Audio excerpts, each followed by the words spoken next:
ici pas simplement la musique du blues, hein, mais c'est là le lieu, je le dis bien dans le livre, hein, c'est le lieu où on retrouve toutes ces musiques-là, c'est-à-dire le rap, le blues, le jazz, tout ça, ça fait partie de ce qu'il appelle le blues, puisque le blues est la matrice essentielle à partir de laquelle on pense toutes ces musiques ont leurs ramifications. Donc le blues est le lieu, le dénominateur commun de toutes les formes musicales afro-américaines, et on peut l'étendre aux musiques africaines, puisque c'est le lieu où précisément on essaie d'exprimer, de dépasser le ressenti, de dépasser la mélancolie que nous vivons, et essayer d'inviter aussi l'adversaire à célébrer avec soi dans la joie, dans la paix, et sortir du cycle de la violence. Et je veux bien rappeler un point important que Cornel West a dit à ce propos, c'est qu'après le 11 septembre, quelques jours après, il était invité sur les plateaux de télévision américains, et puis il disait quelque chose de très puissant pour moi, puisqu'il disait que après le 11 septembre, la nation a le blues. La nation américaine ayant le blues, il doit s'inspirer du peuple du blues, c'est-à-dire du peuple afro-américain. Pourquoi? Parce que le 11 septembre, l'Amérique a vécu ce que les Noirs américains ont toujours vécu, c'est-à-dire une violence gratuite, l'acte terroriste. C'est merveilleux ça. Une violence gratuite et une violence. Et comme la nation a ça, et il faut aller s'inspirer des populations qui ont toujours vécu ça, et ces populations-là, au lieu de rentrer dans un cycle de violence, de revanche, etc., ont invité l'Amérique à dépasser ça. Donc au lieu que l'Amérique rentre à la guerre, par exemple, par rapport à l'Irak, et toutes ces questions-là, l'Amérique devait non seulement faire son autocritique, mais aussi essayer de se servir de l'expérience du peuple noir américain pour essayer de dépasser la situation vécue. Et surtout que ce peuple noir américain, justement, a survécu et continue encore à vivre. Et ça, c'est extrêmement important. Et donc, c'est là où l'on voit justement comment, en fait, Cornel West pense qu'il faut justement transformer la tragédie en espoir, et aussi comment aussi il entend l'appel de l'espérance dans le chant des souffrances. C'est ça quoi en fait. Il faut faire entendre justement ce chant de l'espérance dans le chant des souffrances. J'allais presque dire presque le chant de l'espérance, C-H-A-N-T, dans le chant des souffrances, c'est H-A-M-P.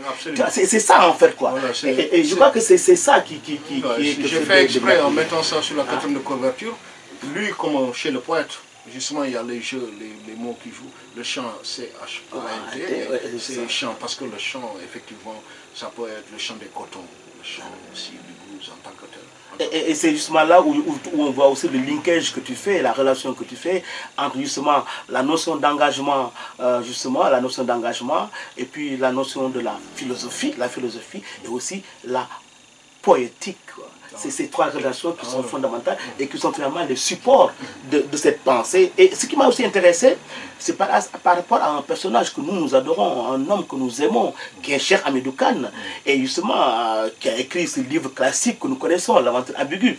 Et Cheikh Hamidou Kane, il parle de ton livre, justement, il dit, à partir d'un portrait fascinant de Cornel West, maître griot des temps modernes, ce livre nous donne des nouvelles pistes pour analyser l'ambiguïté de la modernité.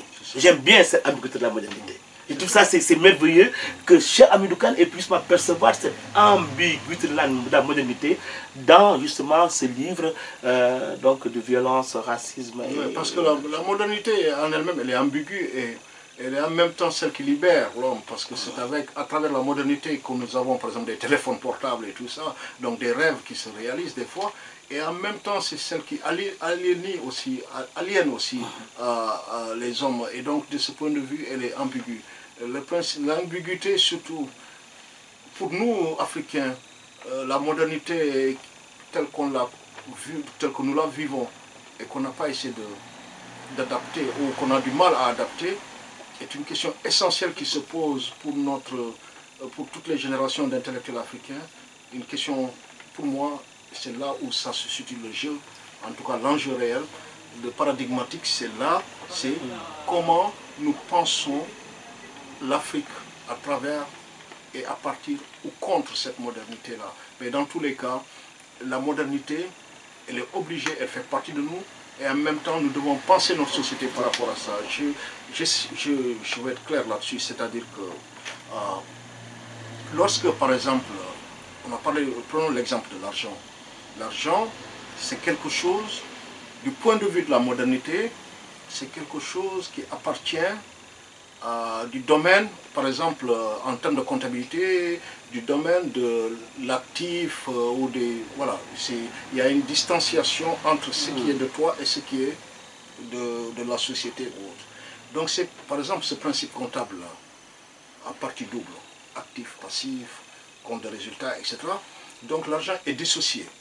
Or, comme disait ton collègue poète Senghor, il y a une sorte de symbiose entre l'objet et le sujet chez l'Africain. Et donc, comment alors penser les finances, ça c'est des pistes de recherche que j'ai fait, comment penser les finances dans une société où on ne fait pas la distinction entre l'objet et le sujet. L'objet est incorporé. Et donc, moi, les autres recherches que j'ai fait, donc tu vois le lien, c'est-à-dire que les gens ne voient pas souvent les liens entre philosophie, économie, poésie et tout. Et le lien pour moi, il est très clair. C'est-à-dire que comment, par exemple, ma mère qui n'a pas été à l'école, qui n'a pas la notion de 2017, 2018, 2019, elle ne peut pas comprendre le principe en comptabilité, notamment le principe d'amortissement, l'annuité, tout ça. Parce que simplement c'est fondé précisément par les années qu'on a cassées 2017, 2018, 2019. Et ces principes-là, elle ne peut pas le comprendre. Donc comment cette société africaine qui n'a pas cette vision du temps pourrait, par exemple, intégrer cette modernité-là. L'autre exemple, quand l'épargne, on s'étonne que les Africains ne soient pas bancarisés. Mais c'est normal, je veux dire, parce que l'épargne, c'est quoi une épargne? Une épargne, c'est ce qu'on soustrait de la dépense. Ok? Or, en Afrique, soustraire de la dépense ton argent, c'est-à-dire qui est de toi, qui est ton être, c'est se soustraire de la société, puisque quand on est en société, on doit dépenser en groupe. Et donc, pourquoi je vais me soustraire de cette société-là en épargnant mon argent? Et ça, je pense que c'est une notion clé pour saisir pourquoi les gens ne sont pas bancarisés et ils font beaucoup de tontines. Puisque dans les tontines, précisément, il n'y a pas cette soustraction. Hein? On est en même temps l'argent et le social qui fonctionnent en même temps. Les seuls moments de soustraction qu'on admet dans la société africaine en général, c'est des moments, des grands rituels de passage, par exemple, naissance ou bien la mort, où toute la société converge vers l'individu. Hein, toutes les finances donc convergent vers l'individu. Et donc, pour ces populations-là, leur demander de se soustraire donc de la société, du moins de soustraire de leur argent, c'est leur demander de se soustraire de la société, donc de l'existence. Puisque la question essentielle de la philosophie, qu'on revient, c'est la question de l'être et de l'existence. L'existence, c'est la façon dont on apparaît. Et malheureusement, il y a aussi la notion du temps, ça, qui est aussi en philosophie. Et la notion du temps, elle est aussi malheureusement frustrante, parce qu'avec des gens comme toi, il n'y a jamais assez de temps pour une émission comme celle-là, malheureusement. Et je crois que ce qu'il y a, c'est que peut-être ce serait juste pour conclure assez vite de nous parler quand même de ressources sous net, parce que là aussi on est dans une action concrète, dans une association qui fait des choses dans la diaspora et au Sénégal. Et tout à l'heure j'employais à dessein le mot think tank, parce que c'est cet espace, moi que je vis avec toi, que je vis avec tes amis, avec les gens qui sont dans l'association. C'est un espace extrêmement important, justement, où sont débattues des très grandes questions, où surtout des actions sont menées concrètement sur le terrain, aussi bien ici en France que là-bas au Sénégal. Et je voudrais juste, pour terminer l'émission, parce que là on est arrivé vraiment au terme de l'émission, mais quand même, eh bien, parler de ce note en vaut la peine, et je crois que c'est important de terminer avec ça, quoi. Oui, mais sous note, quelque part, ça rejoint mon engagement patriotique, puisque ce qui m'intéresse chez l'être humain, c'est comment il met à la disposition de sa communauté, c'est-à-dire ceux qui ont permis qu'il soit là où il est, sa réussite, son succès. C'est ça que j'appelle la grandeur, c'est ça qui m'intéresse. Et je pense que tous les Sénégalais ont des ressources, ou sont des ressources, qui ont quelque chose à mettre à disposition à leur communauté. Et je pense que cet engagement est fondamental, quelle que soit la façon dont on peut être traité de communautariste ou pas. Ce qui nous traite d'ailleurs, c'est les prix communautaristes. Mais dans tous les cas, si on se sent une mission dans la vie, je pense que le devoir est d'essayer de tendre la main à ceux qui n'ont pas trop la possibilité de le faire. Et donc ça, c'est la philosophie essentielle de ressources humaines. Mais juste pour finir, parce que le livre, je ne vois pas que les gens considèrent que le livre, c'est sur ces questions théoriques très fortes. La question du livre que ça traite, c'est la question de la violence, du racisme et des religions en Amérique. Deux mots. La religion, il y a deux dimensions chez Cornel West qu'il faut que je veux que les gens comprennent. C'est que à partir du christianisme constantinien, qu'il appelle, c'est-à-dire le rapport entre l'Empire et la religion depuis Jésus-Christ, et puis la prophétie. Voilà, avec l'empereur Constantin. Et le christianisme prophétique. Le christianisme prophétique, c'est l'amour, c'est la joie, la paix, alors que le christianisme constantinien, c'est l'empire, l'argent, c'est comme ces mouvements christianistes qu'on voit se développer. On retrouve la même chose dans l'islam. Il y a l'islam nihiliste et l'islam prophétique. L'islam prophétique, c'est ce que nous avons vécu, c'est-à-dire l'amour de l'autre, la recherche de la justice, de la paix. Autrement dit, on ne peut pas comparer Martin Luther King avec la tête d'un évangéliste qui ne fait que savoir son avion privé, etc. Et la tolérance est dans l'islam prophétique et le christianisme prophétique.